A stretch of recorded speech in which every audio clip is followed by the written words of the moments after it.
Gas Segarra, analista político y penalista, abogado penalista del estudio Ugaz Segarra, doctor Fernando Ugaz Segarra.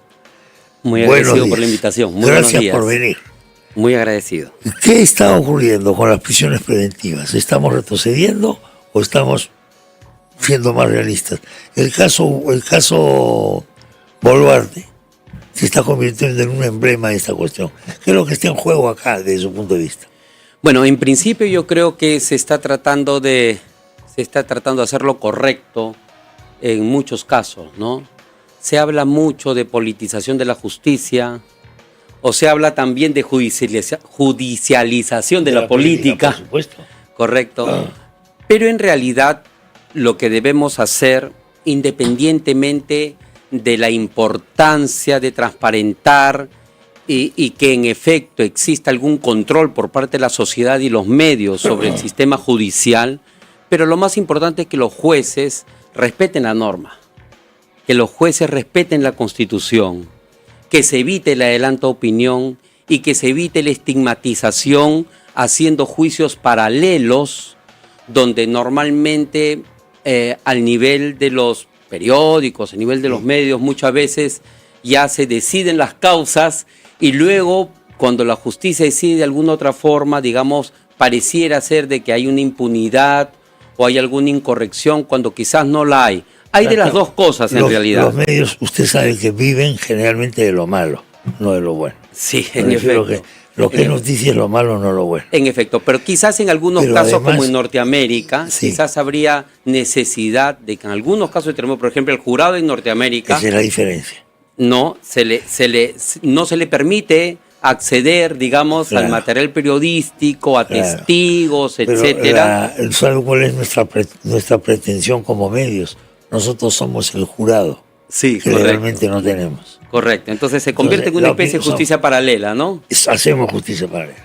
Y la pregunta es, ¿hasta qué punto, ante esta justicia paralela que efectivamente lo estamos viendo siempre, los jueces tienen la suficiente frialdad como para ser objetivos, no dejarse presionar? Correcto. Y tomar decisiones pensando no en qué le van a decir mañana a mi hijo en el colegio, o qué va a decir el editorial del periódico tal o de la revista tal. Correcto. En verdad yo creo que no está cumpliendo su función los controles internos, las juntas nacionales de justicia, y existe mucho espíritu de cuerpo, ¿no?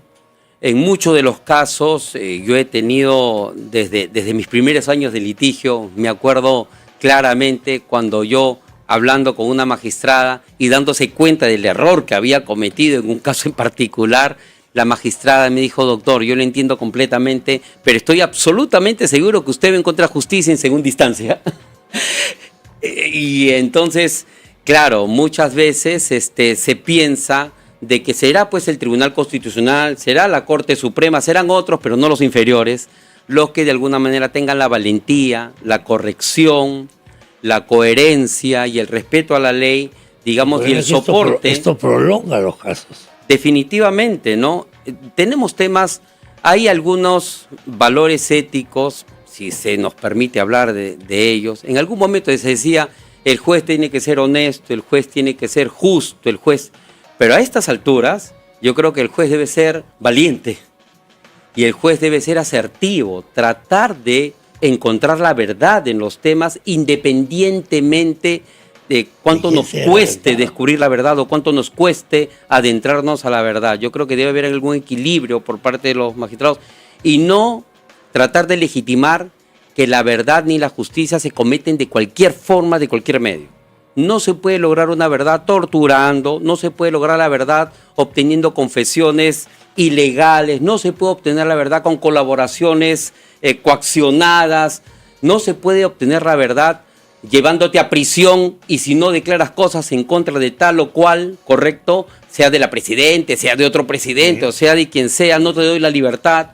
Entonces son temas que me parece que hay que tratar de repensar y reflexionar. Todo esto, usted me va a corregir, todo esto que usted dice es lo que se ha venido haciendo en los últimos años. En otras palabras, vivíamos hasta hace poco la era fiscal. El fiscal es la vanguardia de la sociedad peruana. Y permíteme, por favor, si usted me permite, a propósito de eso, esto no es de ahora. A Si eso usted voy. recuerda, don Chema, A eso voy. si usted recuerda, don Chema, en principio, cuando comenzó el sistema anticorrupción, del corrupción de Fujimori, del Exactamente. gobierno de Fujimori, Exactamente. todos los generales que iban a prisión, todos los ministros que iban a prisión y todas estas situaciones, a propósito de los Vladivideos, Claro. hizo que muchos broadcasters de medios de comunicación, televisivos y periodísticos, digamos, se conviertan para alejarse de algunos temas de corrupción, en las cuales también estaban implicados, por cierto, trataron de, entre comillas, mostrar esa objetividad, ¿correcto? Absolutamente. Tratando de legitimar Y ni justo siquiera muchísimos objetividad, ya excesos. pugnacidad. No había, o sea, Pugnacidad. era Agresividad. todos luchaban contra la corrupción. Así es. El Congreso, la Procuraduría, la Contraloría, los medios de comunicación, los periódicos, entonces eran todos contra uno. Y entonces suceden este tipo de cosas y luego se da, digamos, lo contrario, ¿no? Y luego se ha aplicado este método en diferentes formas. Alcalde, me dijo, con esto no quiero decir que no exista corrupción en muchos de estos casos, sino que qué importante es colocar las cosas en su verdadera dimensión. Entonces, ser notable, ser notorio. Usted ha sido abogado del presidente Vizcarra un tiempo, etcétera. ¿Eso lo favorece al personaje o le perjudica al personaje? Depende del humor político del momento. Sí, pues depende también de los Del intereses, ¿no? Del estado de conciencia de la sociedad. Bueno, existe este tema de tratar de alentar la persecución pública, la acción penal, etcétera, como instrumento y herramienta también de la competición política, ¿no? Exactamente. Y muchas veces inicia... La política por otros medios. Correcto. El lawfare. Correcto. Entonces, cuanto más procesos tenga esta persona, más situaciones de lavado de activos, más supuestos actos de corrupción, sean chiquitos o sean grandes, sea que tú te has operado o te has tu nariz o no sé qué, ¿no? O por el corazón o por lo que sea, digamos, siempre se ha tratado de, consciente o inconscientemente, dependiendo en dónde estés, tratar de instrumentalizar esta situación que ya viene de por sí. Me parece que el arte o la ciencia de un fiscal y de un juez es tratar de, independientemente de los humores y de los intereses, tratar de adentrarse a la verdad y tratar de hacer las cosas con la calma necesaria y la objetividad que se requiere para lograrla, ¿no? ¿De qué depende eso? ¿De la idoneidad, disculpando la palabra, del personaje, del juez o del fiscal? Varios factores. ¿O de otros factores? Varios factores. Tenemos mucha justicia provisional. Ya, esa es una clave del problema. Sí, porque si es una justicia provisional y las cortes, los presidentes de la corte nombran provisionalidades, existe muchísimo temor de si decido yo de una u otra forma o si los medios me sacan de una u otra forma, yo voy a perder mi plaza. Si yo soy provisional, ¿qué temo? Bueno, que venga control interno, me abre una investigación, me cambien como juez, etcétera, porque es fácilmente cambiable, ¿no? ¿Por qué hay tanto provisional? Bueno, es que permite la provisionalidad. Para que este sistema funcione. Claro, definitivamente. La provisionalidad es importante. Definitivamente. Entonces, yo creo que es parte del problema el tema de la provisionalidad. Es parte del problema de que no existe una adecuada comunicación a un determinado nivel de la sociedad civil con la justicia. Y quiero poner algunos ejemplos últimos. Las leyes que aprueba el Congreso actualmente. Esta ley de criminalidad organizada, sí, que fue modificada, sí, correcto, y que se dijo que el Congreso, habían varios hermanos de, por ejemplo, el caso del señor Nicanor Baluarte, ¿no? O el caso de los prófugos, el gobernador de Cerrón, ¿no? Sí. Que sus hermanos o miembros del partido sí, estaban, digamos, como parte del Congreso y eran los que estaban alentando todas estas modificatorias, etcétera. Es cierto eso, pero también es cierto que es parte del equilibrio de poderes, la emisión de decisiones por parte del legislativo y el órgano jurisdiccional debe hacer, digamos, enfrentar este tipo de situaciones, pero no de manera subjetiva, porque si no estaría haciendo lo mismo que critica. Y entonces en este caso, por ejemplo, Nicanor Baluarte, al momento de dar la libertad y revocar la prisión al señor Nicanor Baluarte, le dice el juez Carguancho lo que ha hecho, en síntesis, es un activismo judicial. Lo que ha hecho es inaplicar la ley modificada de criminalidad organizada, haciendo un control difuso, inexistente, porque el control difuso se aplica para casos concretos donde se ha invocado el mismo, donde la ley vulnera derechos fundamentales, no cuando más bien favorece al imputado, al investigado. Y entonces, si no hay esos motivos plausibles para declarar inaplicable por inconstitucional la ley, entonces no se puede sostener dicho argumento, y entonces el juez constitucional lo que debe hacer es apartarse, no seguir viendo el caso. ¿Por qué? Porque ha exacerbado y se ha ido en contra de la norma. Y el juez, si bien es cierto, no se dice que sea boca de la norma, correcto, pero lo que no puede hacer es decidir contra ley. Y lo que en el caso en el caso del señor Boluarte, en segunda instancia lo que ha dicho es, primero, que el juez ha exacerbado el tema del peligro procesal. Segundo, que las personas que han estado investigadas y que se debería aplicar supuestamente la ley favorable, lo que ha hecho la judicatura es decir que se va contra tratados internacionales, pero sin fundamentar por qué es que vulneran los derechos fundamentales y no los ha citado. Tercero, que le parece desproporcional el tema de colocar a una persona 36 meses cuando tiene arraigo domiciliario, arraigo profesional, familiar, etcétera, ¿no? Y que además no aplique la retroactividad benigna, ¿correcto? Y aplica más bien la ultraactividad maligna para el caso concreto. A contramano del derecho penal mínimo. Claro, y entonces esto le ha resultado irrazonable a la sala, y la sala lo que ha descrito es que no hay motivos y razones, hay una comparecencia con restricciones, hay grilletes electrónicos, hay una serie de medidas que se pueden realizar. ¿Estamos usando grilletes electrónicos? Claro, definitivamente. Por ejemplo, el caso de Melissa Gagliuffi, que fue un caso muy sonado del accidente de tránsito de la Javier Prado. Sí. Incluso para casos de sentenciados. La señora estaba pagando condena, se rebajó su pena, se le dio grillete electrónico, estaba embarazada, se le dio un determinado espacio para poder movilizarse, para no salir de su ciudad, no salir del local, y cumpliendo todas esas reglas, se le brindó el grillete, se le sacó el grillete justo a propósito para que dé a luz, y por el menor y por la comodidad, porque también puede hacer daño al físico de la persona, y además evaluando una serie de cosas que si está cumpliendo con las medidas, se puede dosificar esa situación conforme va avanzando. ¿Usted ha tenido algún defendido con grillete? Claro, claro, nosotros hemos sido abogados de la señora Melissa Gagliuffi. Ok, ya. Correcto, y ese es un caso palmario donde se aplicó por primera vez el grillete electrónico. Eso le iba a preguntar. En casos de sentenciados. Pero no se aplica mucho eso, el grillete electrónico. Y no se aplica mucho, yo pienso que principalmente por desconocimiento, porque ya existe por parte de las autoridades y existe la implementación del grillete, existe todo un lote de grilletes, simplemente hay que tratar. ¿Lote de grilletes? Por supuesto. ¿En stock acá? Claro, definitivamente, en el Perú. ¿En el Perú? Sí, claro que sí. Entonces, yo pienso que hay que tratar de más bien potenciar los mecanismos de restricciones alternativas a la prisión.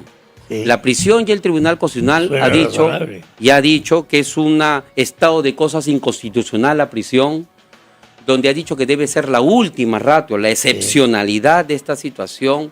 Y cuando hay personas que son, el doctor Mateo Castañeda, con todo lo que se puede decir, es un profesional que trabaja, que tiene arraigo, tiene domicilio, tiene familia, todo eso acreditado, y legitimar una prisión por el fono bono iuris, esto en cristiano es, por los elementos de comisión del delito, una medida cautelar de prisión no es una pena anticipada.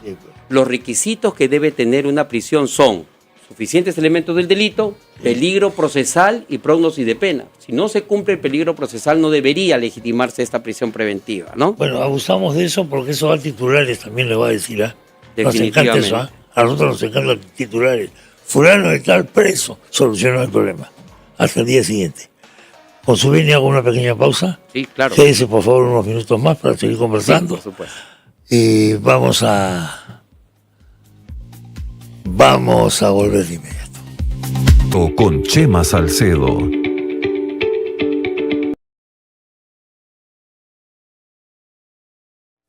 PBO Radio 91.9, la radio con fe. Pues sí, estamos en acción. Continuamos con el doctor Fernando Ugaz Segarra doctor Fernando Ugarte ha sido en su momento abogado del expresidente Vizcarra. Probablemente, como una persona prudente, me va a decir que no quiere opinar sobre el tema. No, pero dígame algo, pues, doctor, por favor. ¿Hay casos? ¿Qué va a pasar? ¿Se ha ido complicando el caso o los casos Vizcarra? Bueno, en realidad, cuando yo estaba asumiendo la defensa, las dificultades naturales del caso es que se tenían colaboradores eficaces, no menos 4 o 5, ¿no? Y las sentencias sin conocimiento, complete las sentencias, porque habían muchos, actualmente, no muchos de los que están acusando al expresidente Vizcarra son personas que han sido beneficiadas por algunas sentencias de colaboración eficaz, y obviamente eran procesos donde han estado como parte del Club de la Construcción por delitos graves, organización criminal, lavado de activos, cohecho, colusiones, etcétera. Y para librarse de los más de 20 años de pena privativa de libertad, digamos, muchos de estos se han sometido a colaboración eficaz. Y bueno, ha habido un negocio procesal, por decirlo de alguna manera, para obtener sus declaraciones, ¿no? Y hay que entender también que muchas de estas personas ya han confesado haber pagado a diferentes licitaciones para hacer y cómo manipulaban el tema del dinero. El grado de dificultad que siempre lo ha afirmado para la acusación en contra del presidente Vizcarra, principalmente para estos casos, es el hecho de que como estas instituciones manipulaban mucha cantidad de dinero, es difícil afirmar, muy complicado, actualmente no corroborado, de que digan estos millones que saqué para tal cosa eran para esta situación. O sea, la ruta de la plata. La trazabilidad del dinero no existe. Usted viene y cree que va yendo por otro dinero y de repente, ¡pum!, lo que le queda es un bosque.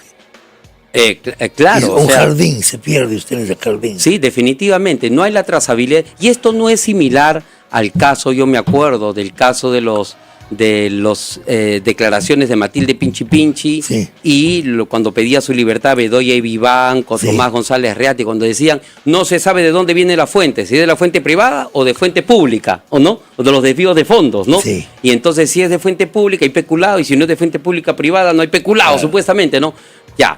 Ese no es el caso, porque ahí el caso era, entre comillas, incluso más acotado, ¿no? Sí. En este tipo de casos, los particulares de donde sacaron supuestamente los dineros, la forma, la metodología que sacaban supuestamente dinero, para todos sus casos, ¿correcto?, eran mensuales, sacaban millones, 500.000, 300.000, 200.000. Entonces, yo creo que hasta este momento no ha tenido la Fiscalía la capacidad de acreditar de cómo este monto sacado era para tal persona. Porque ahora, una persona que diga, yo era el chofer y saqué del banco 300.000 y ese era para tal persona. ¿Y cómo lo acreditas? Claro. ¿Y cómo lo corroboras? ¿No? No hay personas que hayan visto ninguna entrega más que los particulares que dicen que supuestamente entregaron. ¿No? Bueno, el caso Hernández.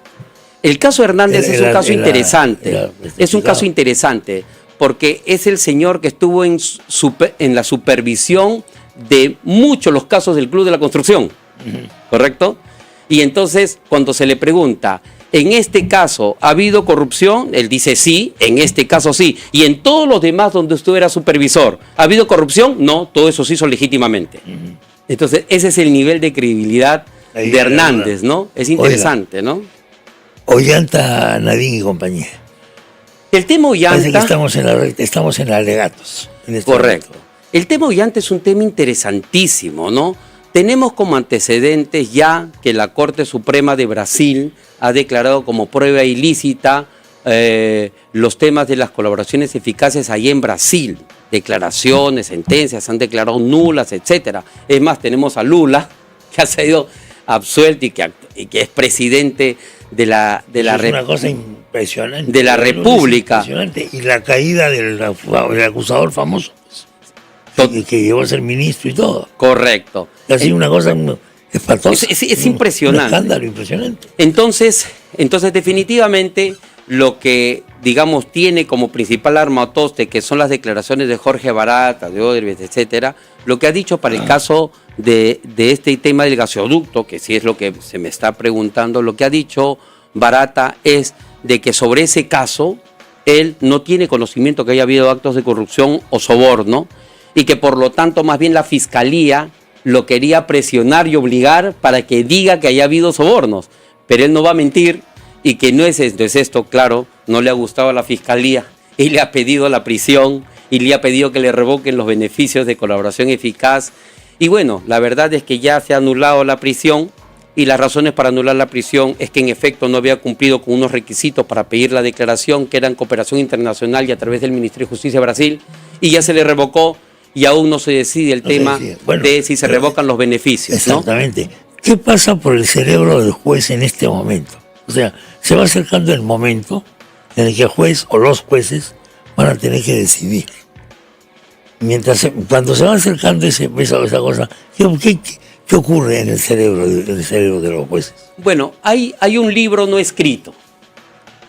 Hay un libro no escrito. El libro no escrito es en qué piensa el juez el impacto social de su sentencia, ¿correcto? ¿Qué es lo que van a decir los medios con respecto a mi decisión? ¿Qué importancia tiene eso en el razonamiento del juez? Sí, es muchísimo. Es muy importante. Muchísimo. Es algo que el derecho realista, la justicia realista norteamericana tiene muy en cuenta. Sí. O sea, ellos no piensan que no son jueces políticos. Sí. La justicia norteamericana entiende que el juez es político. Es político, porque es un juez que tiene que respetar la democracia, el equilibrio de poderes, tiene que decidir y saber los costos y los efectos sociales de sus decisiones, etcétera. Pues es un juez que entiende que está dentro de una sociedad y su decisión va a tener un trasfondo económico y político.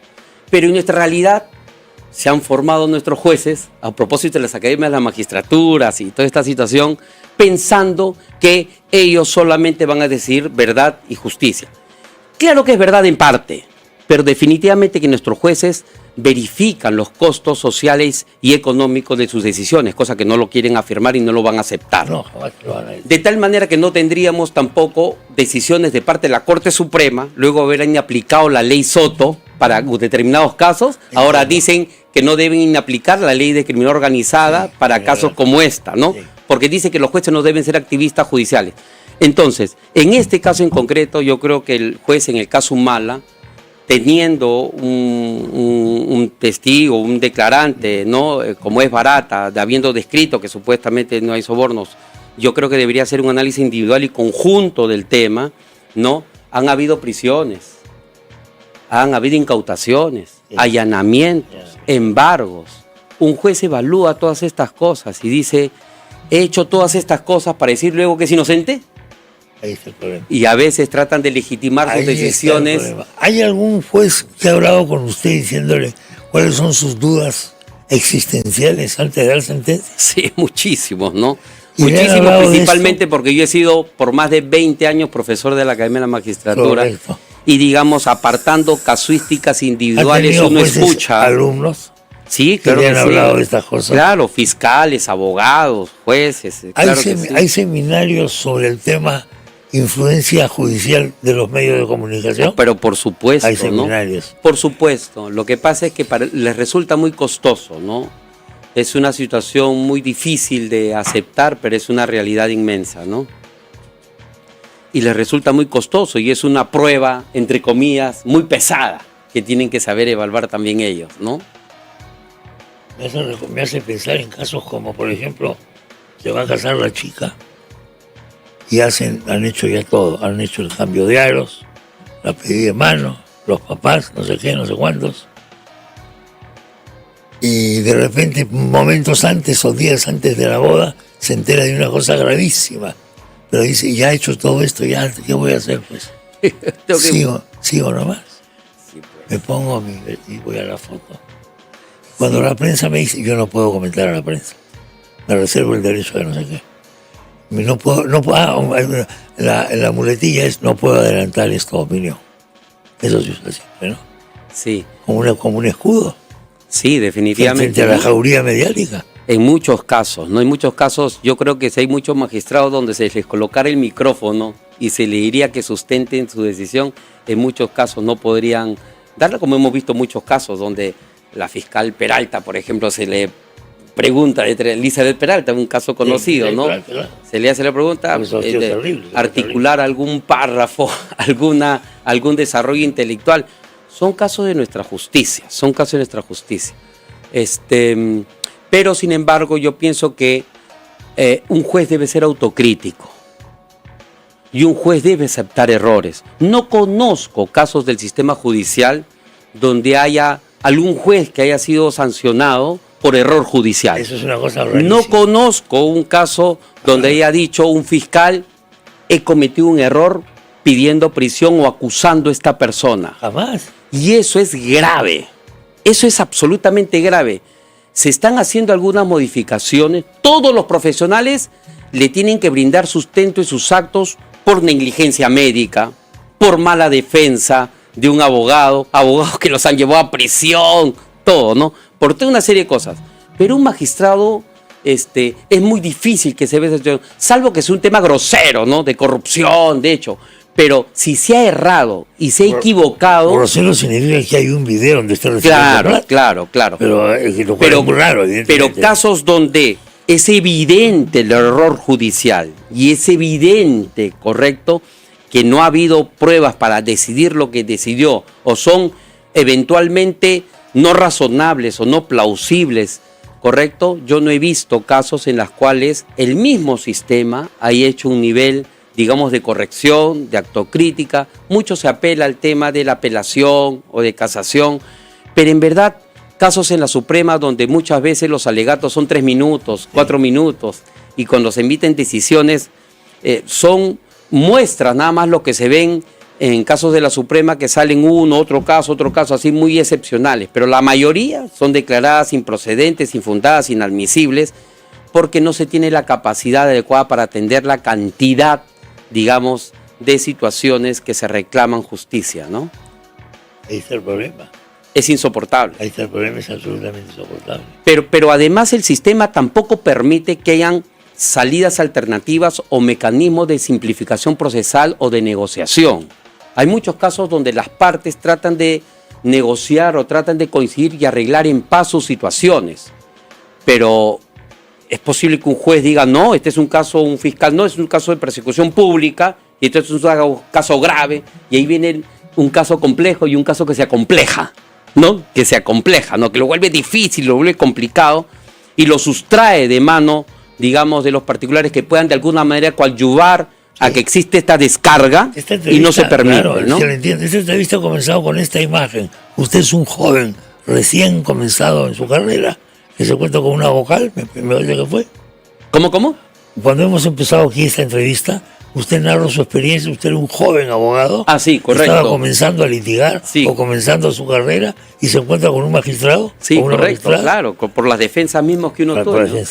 ¿Y qué sensación le dejó esa entrevista? Sin sabor. Para el resto de su carrera. Sí, un sinsabor, ¿no? Tremendo, ¿no? Hay muchísimos abogados litigantes que comienzan su carrera con muchísimos temas que puede ser de injusticia o frustración, ¿no? Y que ya el mismo sistema estandariza un nivel de decisiones que ya se vuelve hasta inhumano, ¿no? Se vuelve inhumano e insufrible, ¿no? Donde no hay muchos sentimientos al momento de decir las cosas, ¿no? Pero nada, pues hay que luchar con todas esas situaciones y tratar de que hay también, discúlpame Chema, debe existir un cambio generacional. Bueno, ese es otro tema, es justamente el tema. Debe existir un cambio generacional. Al final todo depende de las personas. Sí. Y hay gente que ya es irrecuperable.